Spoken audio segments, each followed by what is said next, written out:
Hello and welcome to this week's edition of Captains of Industry. I'm Bronwyn Nielsen. Our captain this evening, Nicolaas Kruger, the Group CEO of MMI Holdings. Nicolaas, thanks so much for your time. Thanks, Bronwyn. We're going to go back to the days before MMI and the merger. You had a long and successful relationship at Momentum, or career at Momentum. The most challenging instance that you can remember over your period at Momentum itself? Yes, it's actually been a very interesting history with Momentum. You know, I started at Momentum 21 years ago as an actuarial assistant. And look, one of my first big challenges was really just to qualify as an actuary and really to balance the work and the studies, you know, and which I then did 20 years ago in 1992. You don't often see an actuary moving to CEO position, and of course that's just by virtue of the fact that from an actuary perspective, people will often say, well, they don't really engage with people. You obviously have broken that mold. Yeah, no, they say most actuaries don't have people skills, you know. So well, you said it. I was trying to find a way to go about it gently. Yes, no, but look, I'd like to prove that wrong. But anyway, you know, I started the first part of my career in a technical field and became chief actuary of the group. And in fact, I had fantastic exposure to the board then, but obviously more from a technical perspective. And you almost just reach a point in your career where you have to decide, am I going to continue to be a technical person, or am I going to branch into management? And I must say, I really enjoyed that change, really to achieve much more through people, you know. Is it a fair comment that most actuaries don't have people skills, or is that a misnomer? I think that's a misnomer. You know, I think, you know, maybe on face value you judge them quickly, but when you get to know them more, you know, there's a lot more than meets the eye generally.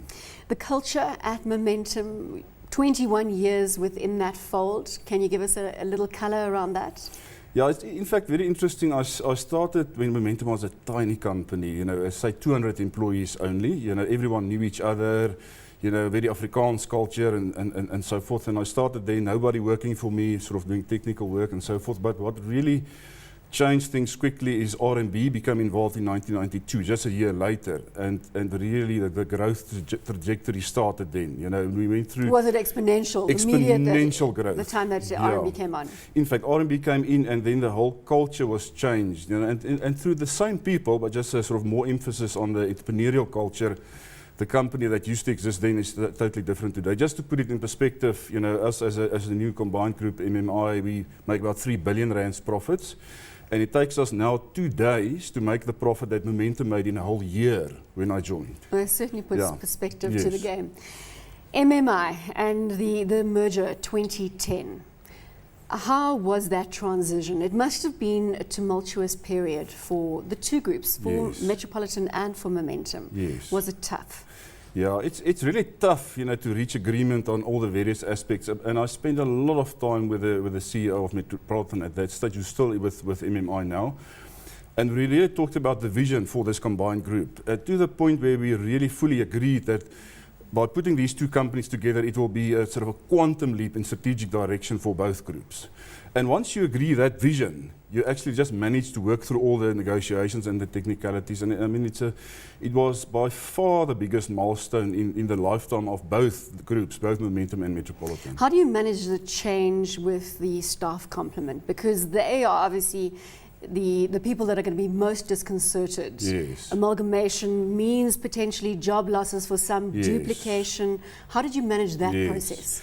Yeah, that's very important. I think a very good starting point is if the business case of a transaction stacks up. You know, so from a business point of view, the companies made each other stronger. Because if a business is strong, then it gives people more security. But having said that, there are areas of duplication and so forth. And I think it's very important for people to understand the vision, but then to understand where they fit in.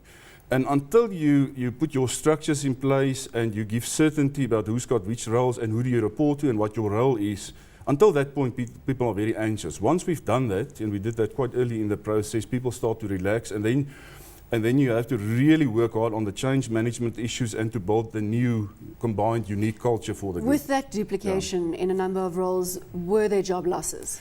Yes, what's very fortunate in our case is we've been able to use natural attrition, you know, to a large extent. You know, we have a combined group of 15,500 employees, and just through natural turnover, there's about 1,500 people odd that leave the group every year. And through that, we've been able to address most of that, but we've had a few hundred people leaving the group, through voluntary separation agreements and so forth. But fortunately, in the bigger scheme, they're small.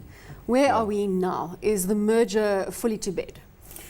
Look, mergers take time really to bed down, but I'm pleased to say that we've made significant progress on the merger. We've just posted quite satisfactory results. The profit reached the 3 billion mark for the first time, up 12% on the prior year. And in fact, we've been able to pay a special dividend.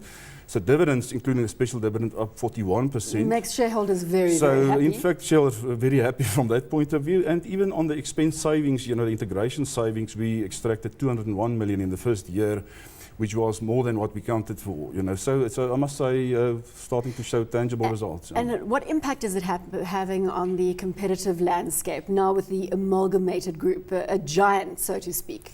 Yeah, look, I certainly think by joining forces, we're now much stronger than Momentum or Metropolitan on its own, and we're really starting to build a formidable competitor. Clearly, we've got the benefits of scale now, and we're extracting efficiencies not only on the cost side but also on the revenue side. So I think Are your slowly but competitors surely. responding aggressively? Are you starting to see a changing landscape, perhaps more dynamic?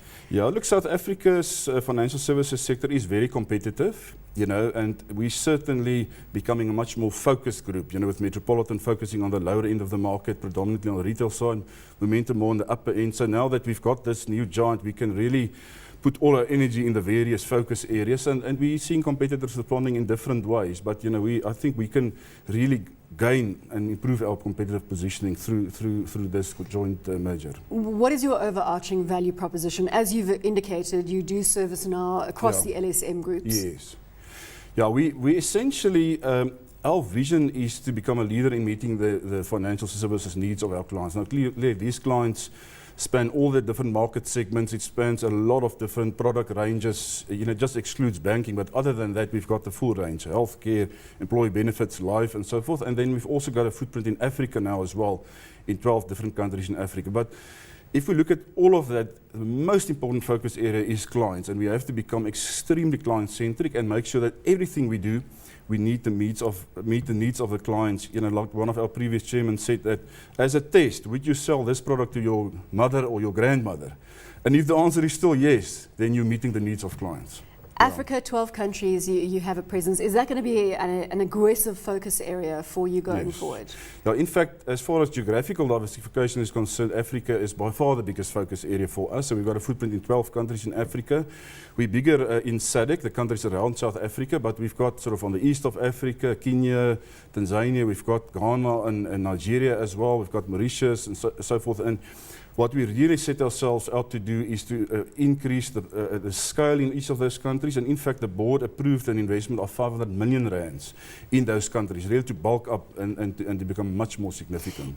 Is there traction for financial service products in Africa? This has been a big debate point as to whether the market is sophisticated enough. Yes. What trends are you seeing? Obviously, there must be opportunity there, otherwise you wouldn't be investing extensively. Yeah, look, it's interesting if you look, Africa as a whole will be approaching a billion people.